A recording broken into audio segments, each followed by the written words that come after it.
Kenapa? Hati-hati ya, hati-hati ya. Assalamualaikum warahmatullahi wabarakatuh. Hello everyone, welcome back to our vlog. Today we will go around Museum Pos and Jatinangor Park. Curious how come? Let's check it out. But before that, we gonna introduce ourselves first. Hello, my name is Akmal Fauzan Marzuki. I'm from 7th grade from Cairo, SMP Indah Fitra. Hello, my name is Azhar Rushida Ardian. I'm from 7F Cairo.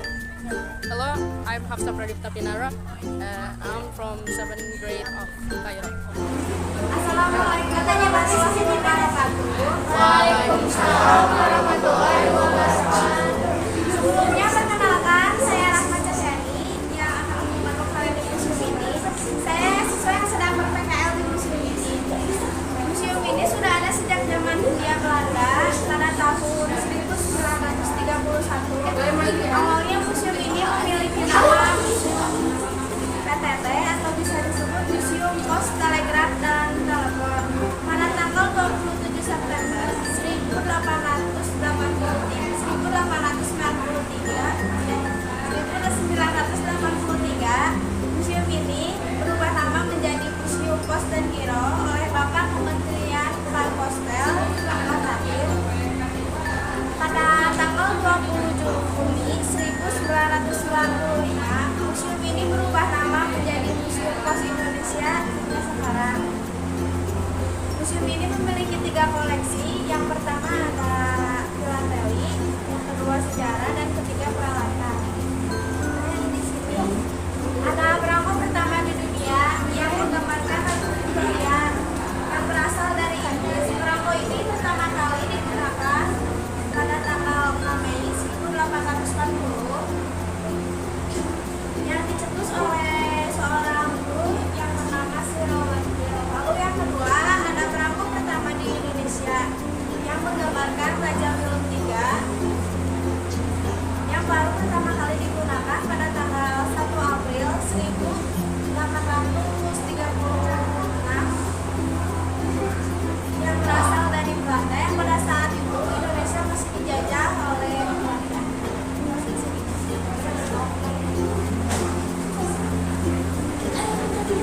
Di sini ada topi yang kompleks sama tingkat yang digunakan sama pegawai pos atau papos. Dan di sini ada mesin penghitung. Di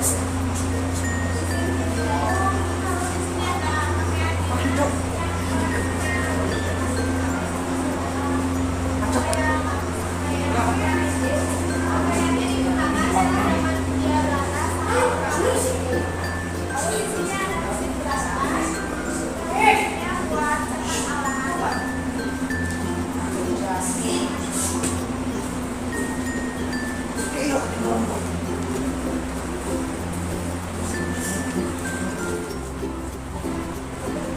teriakan ini akan diteruskan oleh pendengar atau penerima yang lainnya dengan cara berteriak sampai pesan tersebut dapat diterima oleh pendengarnya.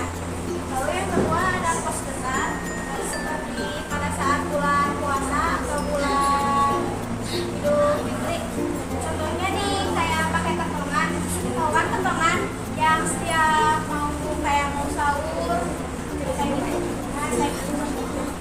Terus yang ketiga ada pos aktif atau pos apa? Namanya di sini ada perangko Indonesia yang kerjasama dengan Korea yang menggambarkan Presiden Soekarno dan Presiden Kim Il Sung. Lalu yang di perangko 2008 Indonesia bekerja sama dengan Jepang yang menggambarkan lampu gunung Fuji, candi, angklung, ikan arowana, dan ini ada tahun 1946 Indonesia bekerja sama dengan Australia yang menggambarkan perangko kuskus. Indonesia bekerja sama dengan Thailand yang menggambarkan perangko wayang.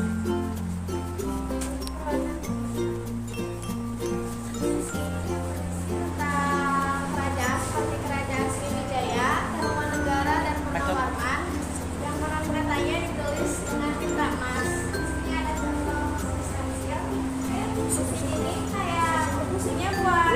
dari postur tubuhku, bukan dari kameranya. Katanya,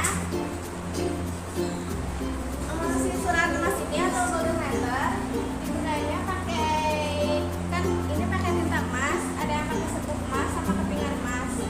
Kalau zaman sekarang kan bikin surat pakainya kertas ya. Kalau zaman dulu itu pakainya daun lontar atau kayu yang diiris tipis, terus bawang koinnya. Kalau zaman sekarang itu ada yang pakai pulpen, ada yang pakai pensil. Kalau zaman dulu pakainya itu pakai tulang sama besi yang dimasukin saja.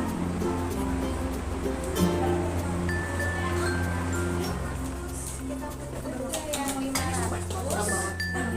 Nanti keluar stemnya lewat yang ini, kan masih ada kembaliannya nih ya 500 lagi. Nah kembaliannya itu bukan berupa koin atau uang lagi, tapi berupa perangko yang senilai harga kembalian tersebut. Kembaliannya dari sini. Ini ada sinar gratis penjual benda pos sama kayak sebelumnya tadi, masukin file di sini. Terus nanti pakai pencet yang saya ini ya. Nah, benda kita keluar dari bawah sini.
Halo guys. Welcome back with us.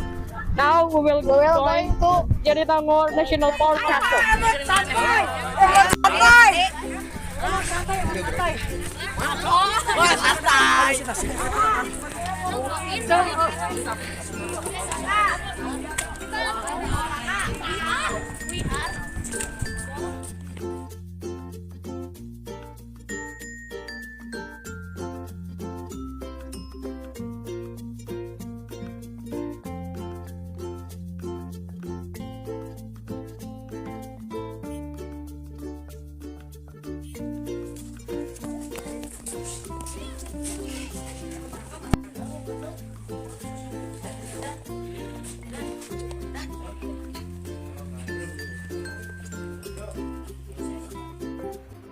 First, what is Mummy?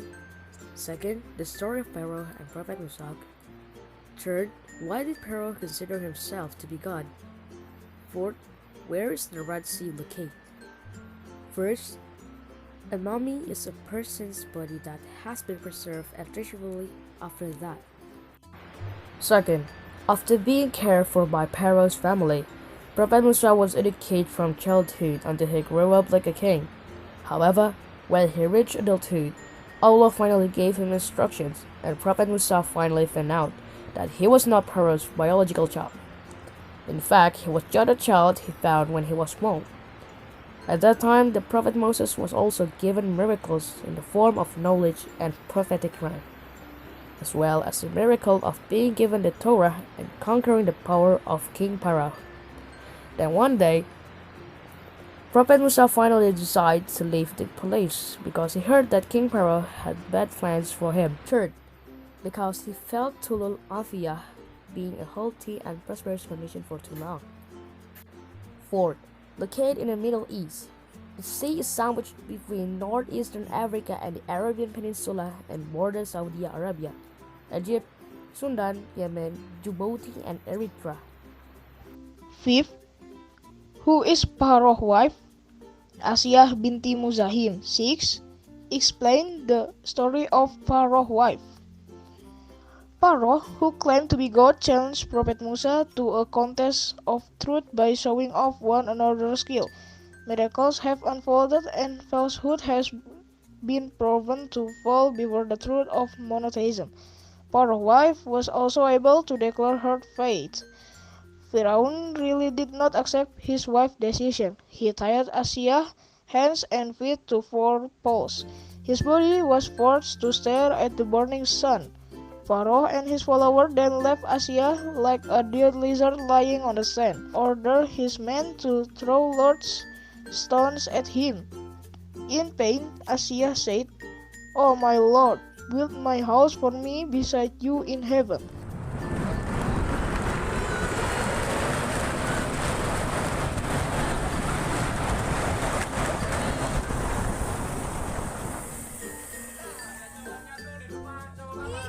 Udah ada hantunya, Cok.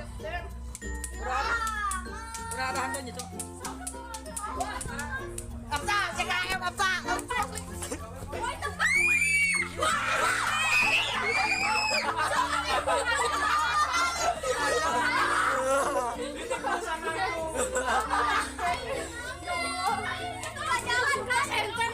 Jalan yuk.